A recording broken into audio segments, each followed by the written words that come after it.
Welcome to our Gifts of God program, our Sunday gathering. It's so great to have you here.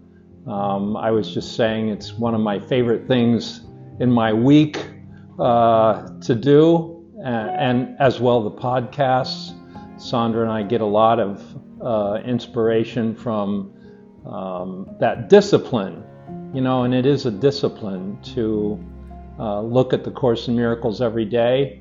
And I remember Sandra said one time, well, what better thing would you have to do with your life than to give your attention to your enlightenment and your evolution and your liberation? So that was always her directive to the students, and I was her student way back in the 1980s. I still am.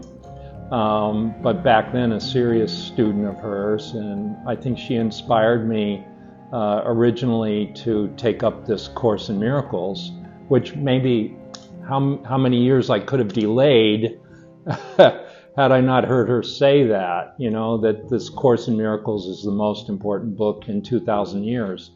And having studied it for now almost 35 years or more, I still agree with that. I think there's nothing that lays out what the issues in life are as clearly as the Course in Miracles, and also the deceptions of our mind, the deceptions of our ego. It defines them so well that we can't not see it, So it puts us a bit on the hot seat, but that's where the progress happens, on the hot seat. And I think that the Course in Miracles does that very well. I'm a little sad, but also happy that we finished the lessons in the podcast, because it seemed such a progression, right? One, then the next, and then we got to the end, and it was kind of like, oh, what do we do now? Oh my goodness, because it had its own rhythm, and now we're kind of finding a new rhythm. We started looking at the teacher's manual, and there's so much in there. I think we all need those steps, things that are covered in the teacher's manual that are not covered in the lessons. It's kind of like, well, here's the transformation that needs to take place in the workbook, but then what are you going to do with the transformation once you've experienced some of that, So the teacher's manual kind of makes that clear. How are we going to extend this new consciousness that we've acquired through doing the lessons in the workbook? So I'm real happy about that. And then, the workbook, the teacher's manual is a short little book, not very long at all. And it maybe take us a couple of months to get through that, or maybe not even a couple of months. But then we're looking at the text, and that's a formidable affair. So we won't run out of material, is what I'm trying to say. So don't worry, we won't run out of material. And Sandra and I love this rhythm of the podcast in the morning, and we've even been able to maintain it fairly well on the road. A couple of times we have little places where there's a gap, but for the most part, we're able to keep up with it, and I'm real happy about that.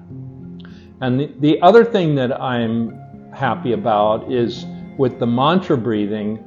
It's a nice complement to this work, and many of you come to that. And I think that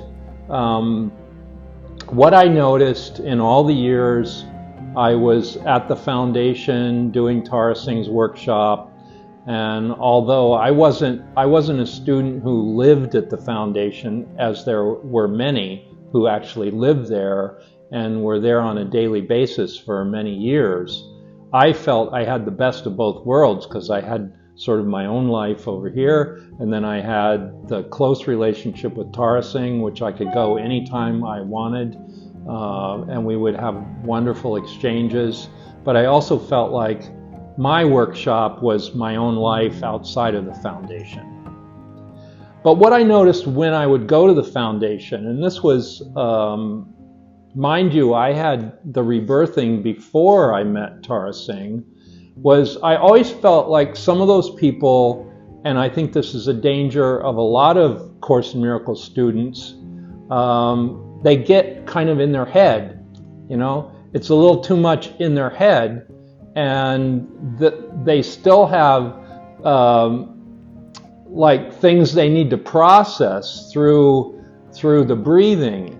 And now later, you know, like 30 years later, I see that intuition I had was correct, that we really do need some other spiritual process that's a little more visceral, a little more physical, and the breathing. And it's interesting that yogis from ancient times said, well, you need some kind of physical breathing, some kind of physical movement to somehow integrate your different, you know, mind, body, spirit levels. And I think that's what the liberation breathing does, and now we have the mantra breathing. And I think that does very well to ground these principles in our body and in our life, you know, very practically. And although I didn't ever witness Tara Singh being disintegrated, but some of the people there at the foundation, I experienced them being a little more in their head than was healthy, you know. And so I'm really glad we have this complement of the liberation breathing and the mantra breathing to help us ground these very deep principles. So thank you all for coming to that. I also want to mention we're doing a 5-day liberation breathing intensive, July 16th through the 20th, and if you can make the space for that. I know some of you are in Europe, and that won't even start till 4 p.m., so you might be able to schedule your work, you know, go in early, get off early, and still make it. So it would be great if you could do that. All right, well, that's my little pitch. What I wanted to talk about today was this little book in relationship to the Course in Miracles. And Sandra got this little book many years ago and devoured it so much it doesn't even have the writing on the front anymore. She used it so much the writing on the front wore off. And it's called The Door to Everything by Ruby Nelson. And I looked in this little booklet because she was using it for some of her posts this week, and I saw, wow, you know, it's like every page looks like this. She must have really devoured this little book, so it must be important. And she read this back in the 80s, you know, or even in the 70s, I think, because the book was published in 1963. So I'm sure this was one of the major inspirations for her early in the rebirthing age. So I started reading it. And another book that I'm reading now that I never read before, and almost everybody read it, was Autobiography of a Yogi. And I used to, by Yogananda. I used to have this thing because Tara Singh never mentioned Yogananda. So for 17 years, and he had all the holy beings in the prayer room, Yogananda was not one of them. And he talked a lot about Ramakrishna. Ramakrishna was before Yogananda. He was considered an enlightened being, you know, not a Maha avatar like Babaji, but an avatar and fully enlightened, okay? And then he had his students, and one of his famous students was Vivekananda.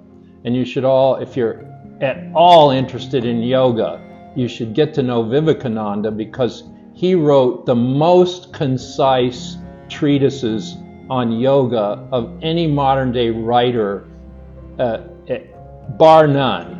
He wrote on the different forms of yoga: bhakti yoga, karma yoga, jnana yoga, Raja Yoga. He wrote these treatises on yoga that are the best of any that anybody has ever written. I don't think anybody has written anything as clearly as those books on yoga as he did. So I was more or less following Vivekananda, right? And he also was a teacher who came from India to America to spread the Vedanta and the Eastern way. He was prior to Yogananda, okay? So then when I studied him with Tara Singh, I had a bit of a kind of a prejudice against Yogananda, like, oh, well, he's not the real one. Vivekananda was the real one who came to America. And so I never really took Yogananda seriously, even though, in his book was the book that inspired Leonard Orr and Sandra Ray to go to India because they felt called by Babaji.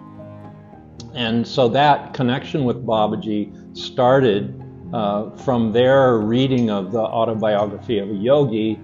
And then also, you probably know the story, they received the message, come to India. And so that book really is related more to the rebirthing lineage than even the work I did with Tara Singh and Vivekananda. Because Babaji said in this autobiography of a yogi that to Sandra herself, that rebirthing is the new Kriya Yoga. So Kriya Yoga was what Yogananda and his teachers used to give to the people to help them in their ascension and their spiritual awakening. So Kriya Yoga was like, I never went to the Self-Realization Fellowship, but they teach this Kriya Yoga. But when Leonard and Sandra met Babaji, he said, rebirthing is the new Kriya Yoga. Westerners don't have the space and time to do all these long meditations, and this is short and sweet and gets you right to it. So breath work became the new Kriya Yoga and has been ever since. So when I'm reading this autobiography of a yogi and they talk about Kriya Yoga, I see, oh yeah, well, that's what rebirthing is, and that's what mantra breathing is now. So we're right in that lineage. So I feel more of this lineage with Yogananda. And I'm reading the autobiography of a yogi and his teacher's first meeting with Babaji and the amazing things that happened. So I'm very much enjoying that read. But okay, getting back to this, The Door of Everything. It's still in print. This was the original 1963 printing, but I just ordered a new copy of it. It's in a little different format, but the same book. But I wanted to read this first opening page that it really moved me, and it explained to me what we're going through right now as students of the Course in Miracles. So as you noticed, this last lesson of the last 5 lessons was basically turning your whole life over to the Christ to guide. This holy instant would I give to you, be you in charge, for I would follow you, certain that your direction gives me peace. And it had us say that 5 days in a row, right? Yeah. I just realized I used to think I am as God created me was the one repeated the most because it's repeated 3 times. But actually that last lesson, it's repeated 5 times. It's the lesson repeated the most in the whole workbook. So wouldn't you think that's important if it's emphasized 5 times? So this waiting or being open and receptive to being guided by something higher than ourself. That's the subject, okay? That's the subject of that last lesson.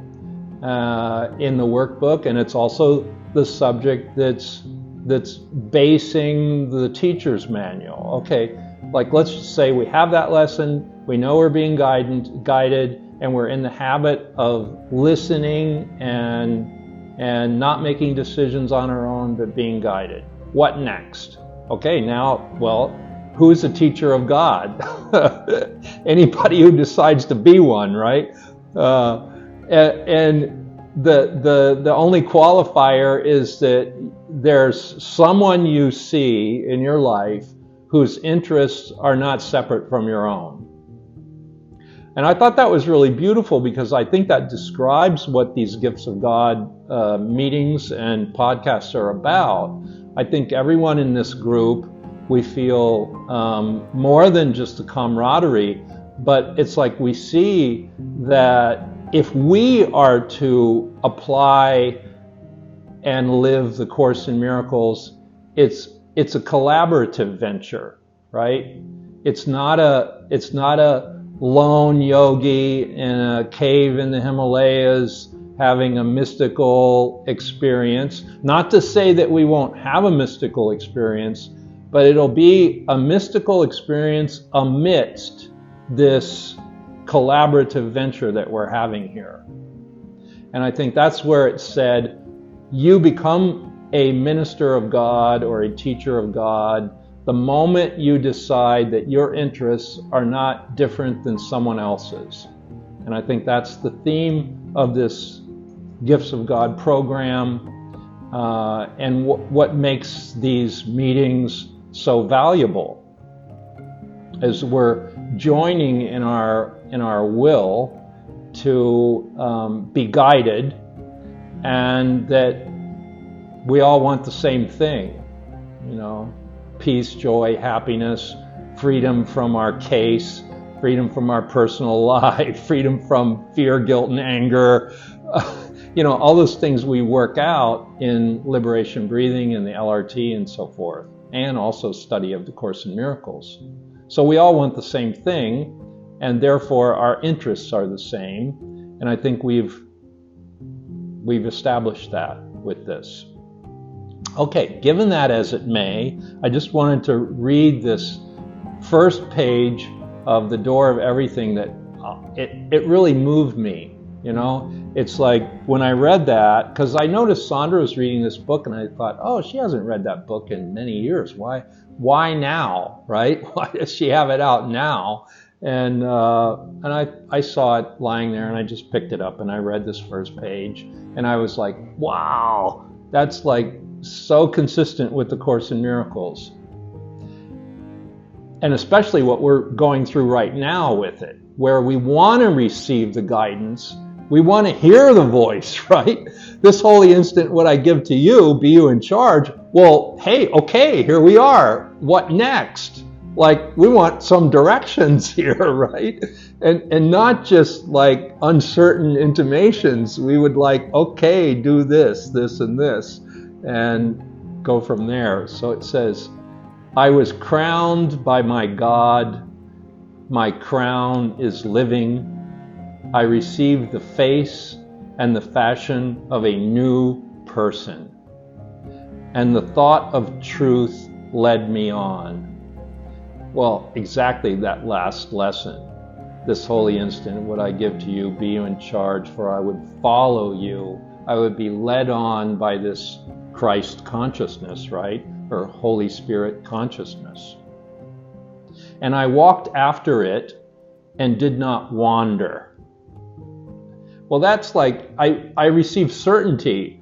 I have a direction, I'm going in that direction, and I don't wander around aimlessly anymore thinking I don't know what I'm doing, right? I'm guided.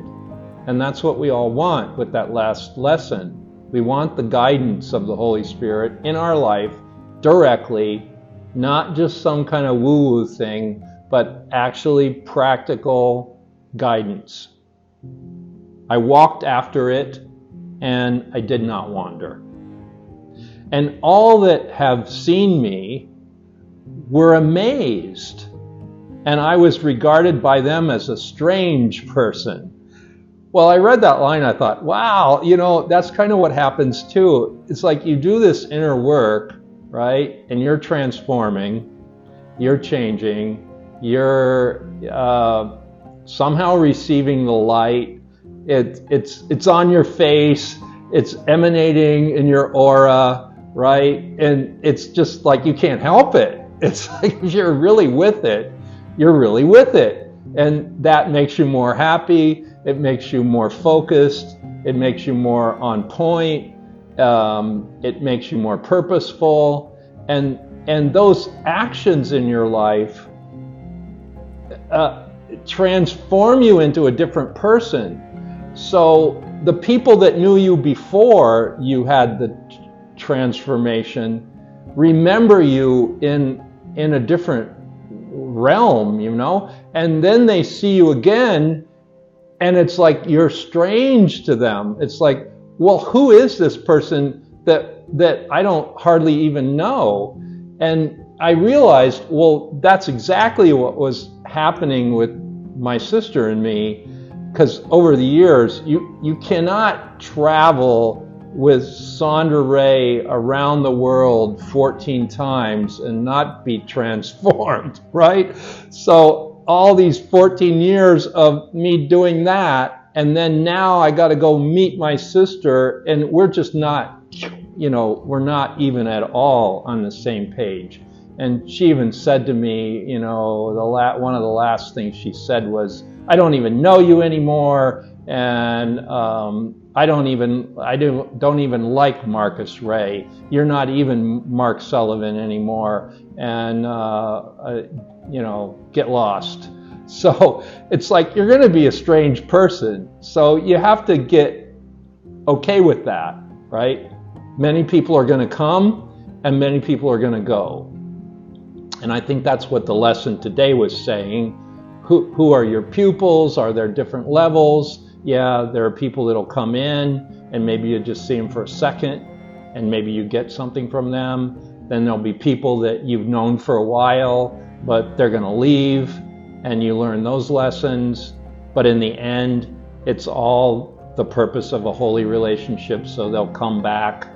And then there are people that you'll be with all your life, and maybe you get along with them, maybe you don't, but those are the ones you get the real lessons from. And now I'm seeing, like, you think, well, your sister's going to be there for all your life, but it doesn't necessarily look like that, right? So it's okay. It's okay. You receive the lessons, and they're going to see you as strange. But so what?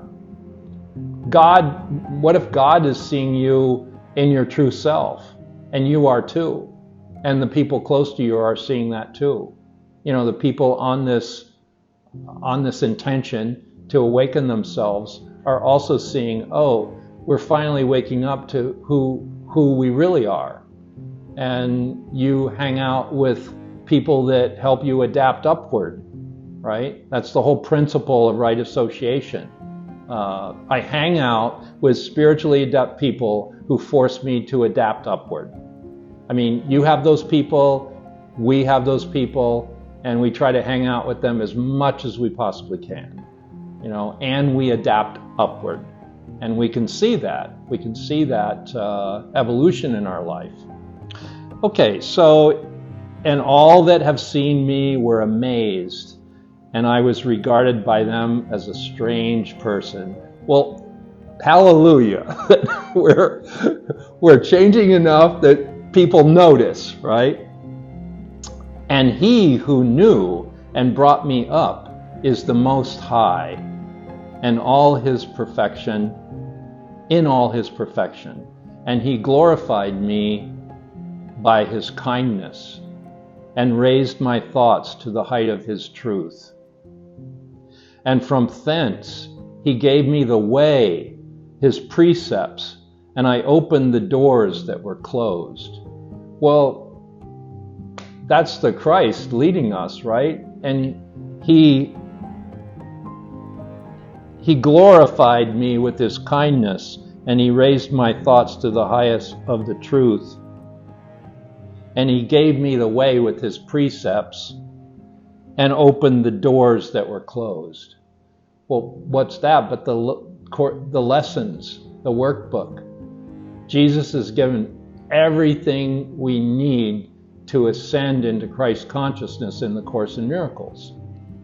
And we can't say anymore it's not available.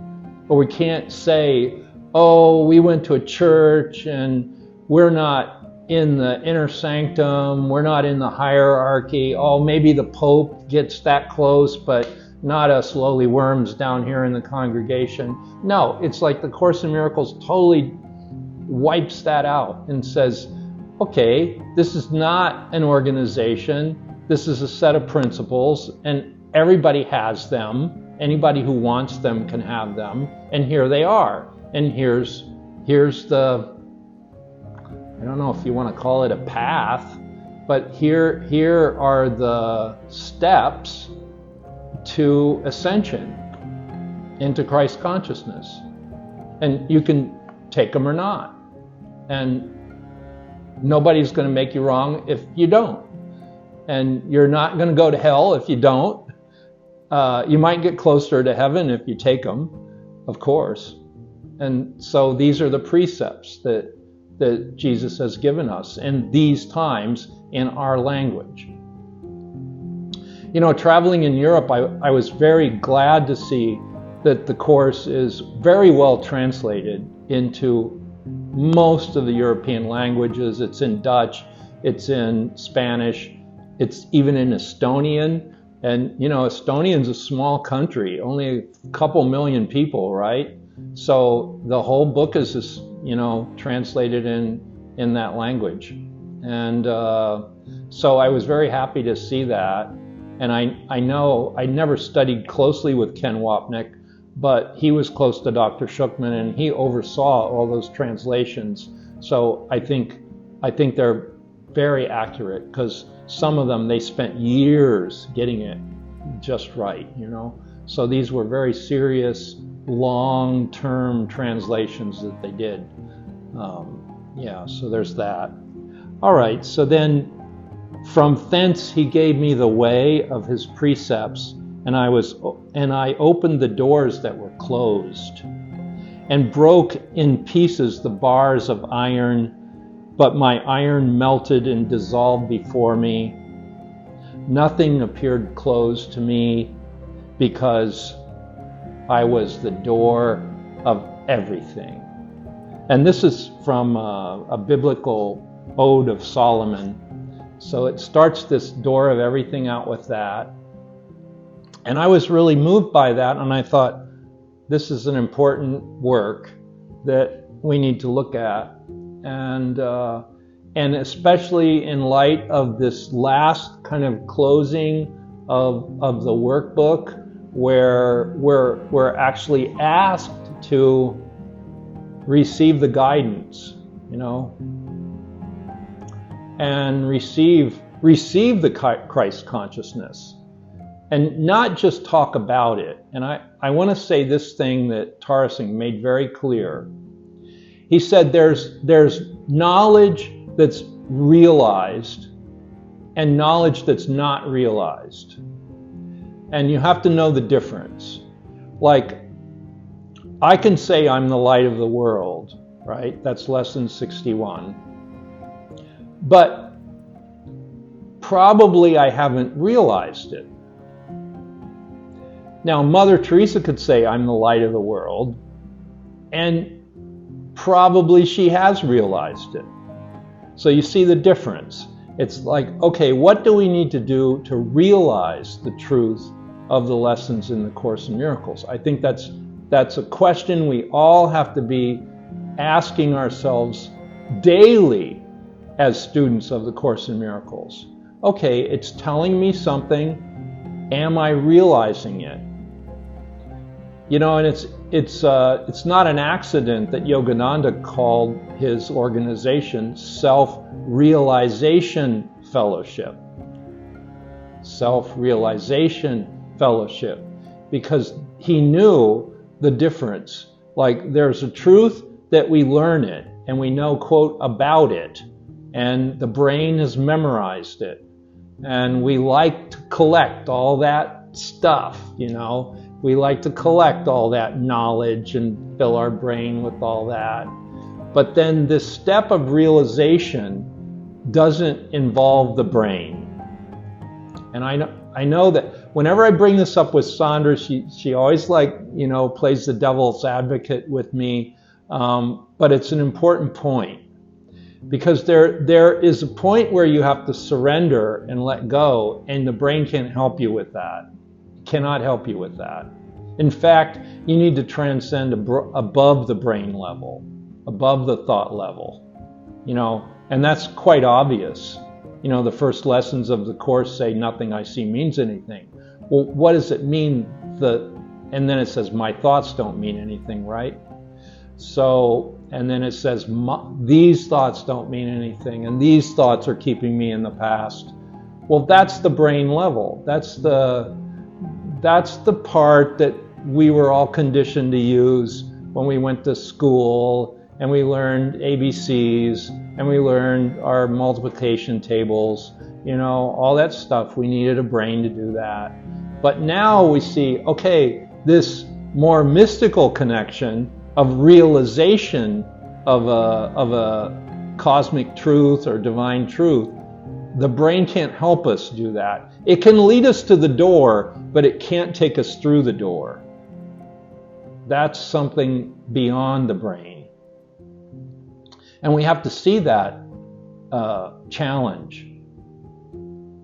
It's like the mystical step that we all have to take, and we're asked to even take it in the life that we're living, not in a cave in the Himalayas. Now, a lot of people did that. A lot of yogis went on those journeys where even Western adepts went into the woods, fasted, had these mystical experiences, pretty much alone. But we're being asked to do it in the crowd. And so what's that going to look like? And we don't have to dress in any special clothes. We just look like everybody else. And we're on this encounter with mysticism,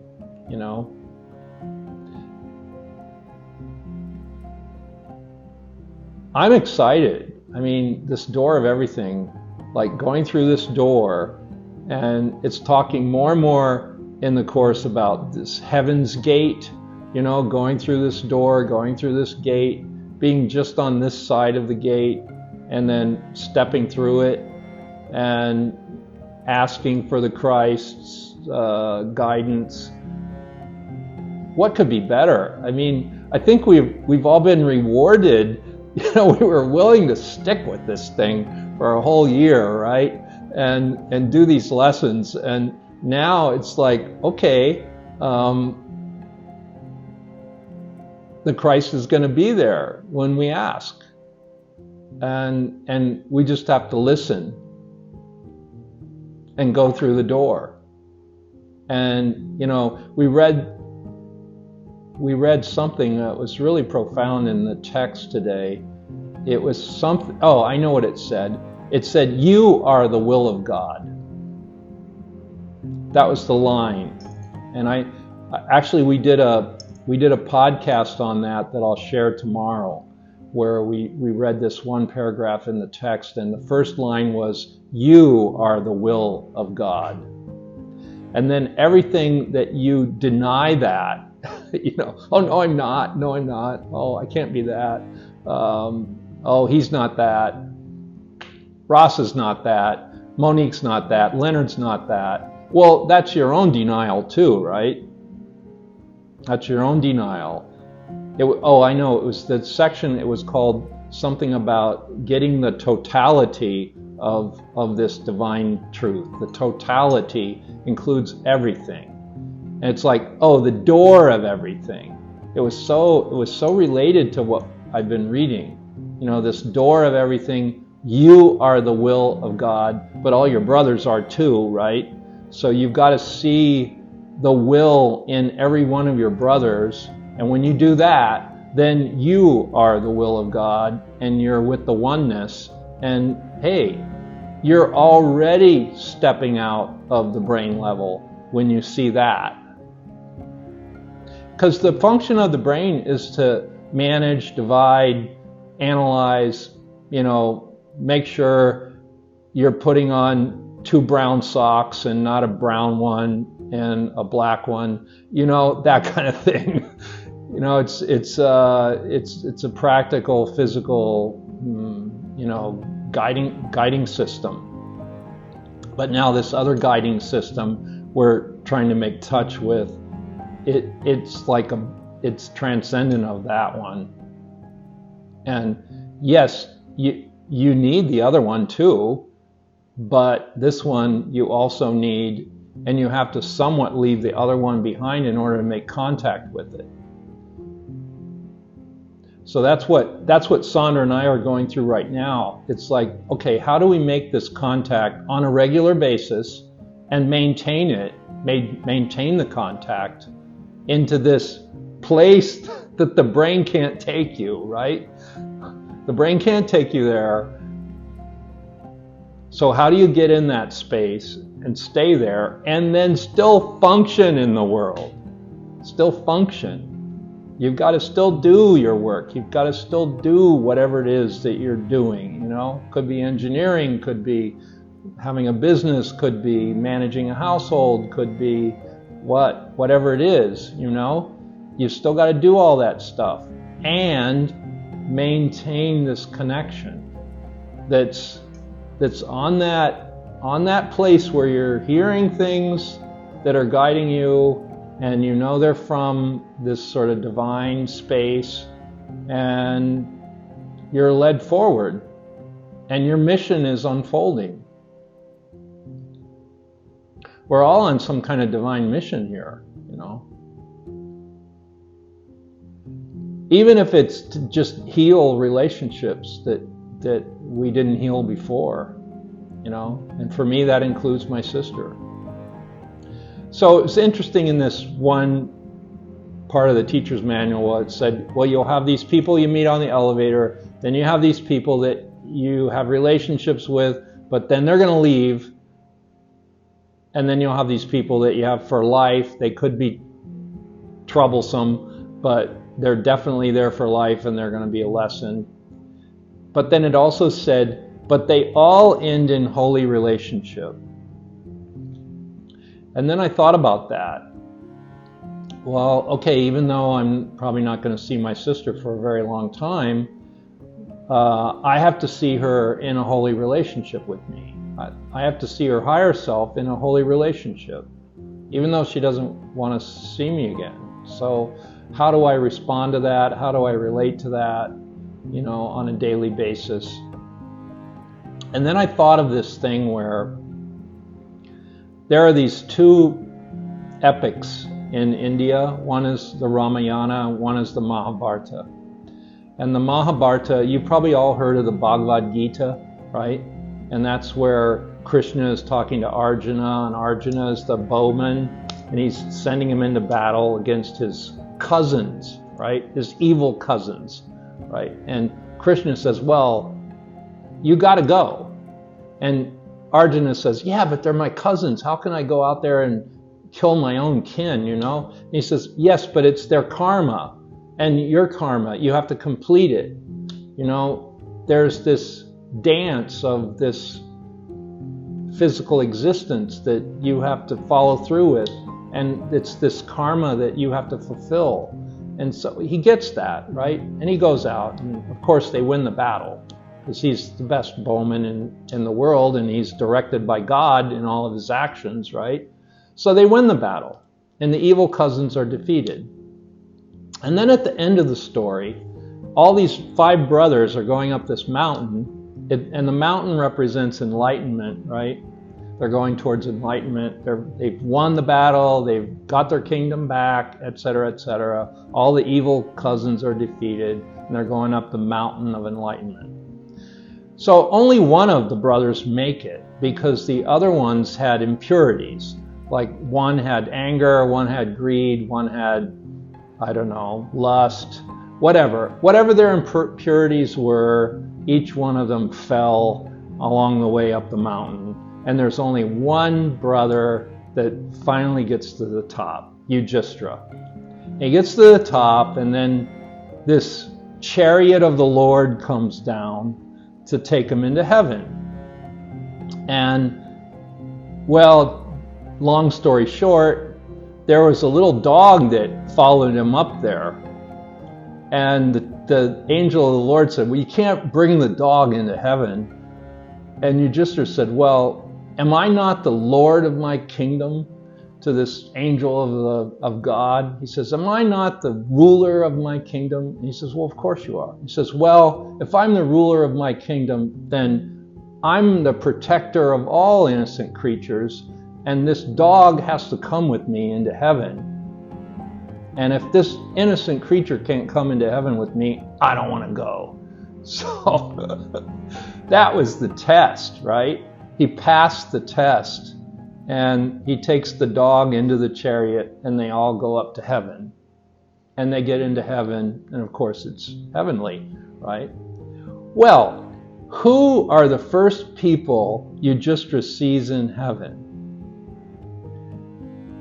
Well, all his brothers that fell along the way for their impurities, they're in heaven. But also all his evil cousins are there too. So it was just a play. It was like a play of karma that everyone went through. But in the end, there was divine grace, and everyone made it into the heavenly state, which the Course would call holy relationship. So even though there may be these people that come and go in your life, or you have challenges with, or they do dastardly deeds to you, and maybe you do a few dastardly deeds to them, and you have this tension, in the end, all things end in love, and all things end in holy relationship. And so, not to worry. But can we step into that energy before that? That's the question. You know, heaven is the decision I must make, right? Lesson 138. Heaven is the decision I must make. It's not saying make it tomorrow, make it next month, make it when your parents die, make it when your sister kicks you out of the house, make it when you leave your body. No, it's saying heaven is the decision I must make now. That is a decision I must make. And I must make it now. And my brain cannot make that decision. It's when I'm willing to leave my conditioning behind, my personality behind, I'm good, I'm making it up the mountain, and all my evil cousins are bad and they're down in the doldrums. No, it's like you transcend all of that. You transcend good and evil. You transcend duality even. You know, thoughts that are good, thoughts that are bad. In fact, you don't have many thoughts,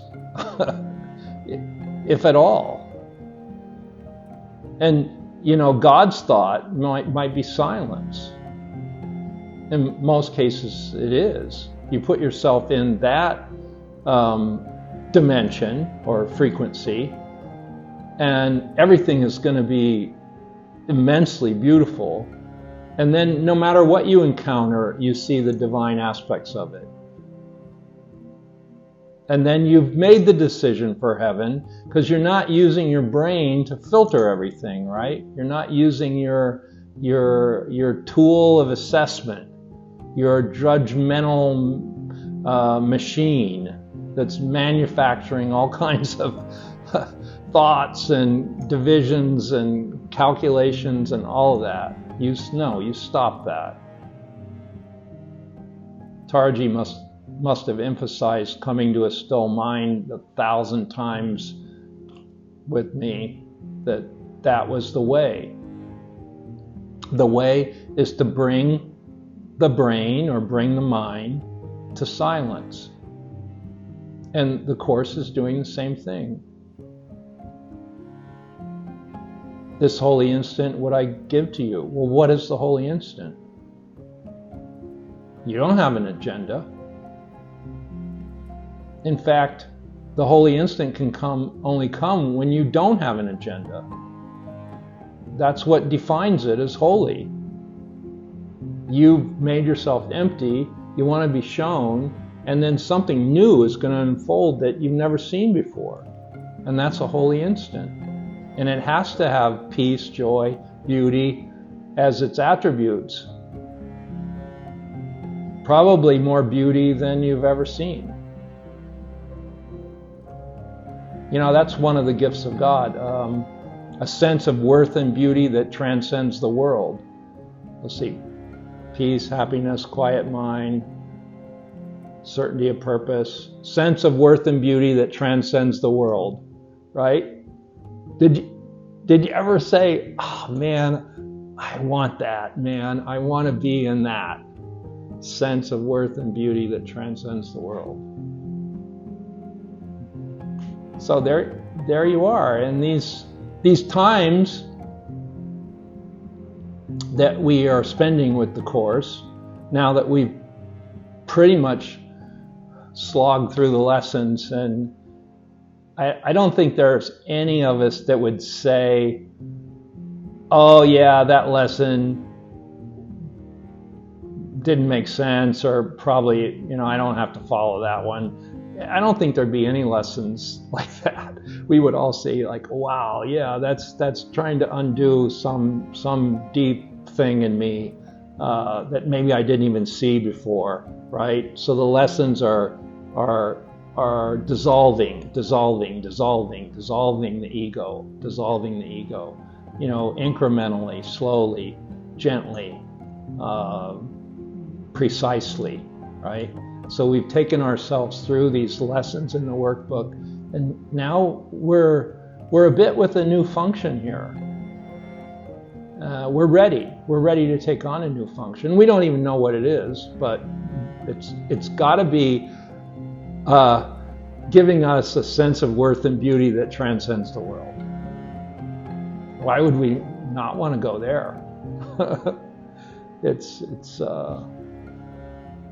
Yeah, and we're doing it together, so we're sharing it with each other, and all the more beautiful.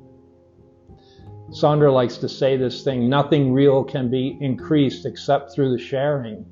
So that's why we were inspired to do this Gifts of God in the first place. Because we thought, well, if we want to get closer to the Course in Miracles and realize the truth of it, not just as something we know, but something that's in our bones, in our blood, in our heart, in our mind, in our whole being, right? We want our whole being behind it. Then we have to share it. We have to step into deeper levels of divine service. And that's what we all want to do, and that's what we want to help each other to do. Which I think we're doing. Of course we're doing it. And we all feel it. And, I appreciate when you guys make comments, you send us a text or whatever. David sent me a text, David Buxner sent me a text this week, which was exactly what I needed to hear. It was kind of like, yeah, you're getting clearer and clearer in those podcasts, and you're really helping me navigate through some of my life issues. Wow, that was like, oh my goodness, this is actually working. This Gifts of God program, and people are actually getting help from it. It's actually making a difference. Oh, that was very uplifting. Thank you, David, for sending me that text. And and most of you, Sandra and I know your lives intimately, so we know kind of what you're going through and what the challenges are. And it's sort of like we have this very bright hopefulness always that you get through whatever challenges life throws at you. You get through them with flying colors, and yeah. Well, that's all I have to say this week, and I'm happy that I'm getting the technology down and also more adept at the technology, where I can put Sandra's talks and these talks up on YouTube, and you can listen to them again. And it used to be that took me hours and hours to do that. So now I've got it down to like I can do it in a couple hours. So what I'm trying to do is, as soon as the talks are done, to get them up on the YouTube stations, and you can listen to them again, and other people can also be uplifted, not just us. So that's a new action that's started in the last 6 months, where I'm trying to get these things up on YouTube, so that we can be enriched by them. And I think I told you sometimes I listen to the podcasts again myself, because I need to hear them. I need to hear what comes out, because when I'm saying it, I have no notes. I don't know what I'm going to say. And some of it's new. I've never heard it myself. So, and Tarsing used to listen sometimes to his lectures, and I thought, well, why is he doing that? He's the one that said it. Well, because it's so new, he's not preconceiving it, right? So it's like the Holy Spirit speaks through me today, that lesson. And when you get in this sort of empty place and your intentions are pure, the Holy Spirit really does come through, and it could be something you've never heard before. So you need to hear it a couple of times yourself to kind of get your life lined up with that. And so I appreciate listening to the podcasts again, and also these videos with the YouTube. So, and please make comments. Like on the YouTube, you can make comments. I think on the podcast you can too, but I'm not sure how to do that. I've never done that. But I know on the YouTubes, you can make comments at the bottom, and that's often helpful. So, all right. Well, last week we all went around and shared, but I don't think this week we're going to do that. So if you have something to share that's pressing, please write to Sandra and I this week, and we'll definitely get back to you. But everything's good over here. Sandra's working on a new script called Happiness and Longevity, and we're also finishing up this book, Revolutionary Spiritual Healing, which will be out this year. Not quite sure when or how, but it's like 98% finished, and we're going to get that out too. So God bless you all. Thank you. Thanks for coming, and have a good week, and stay in touch.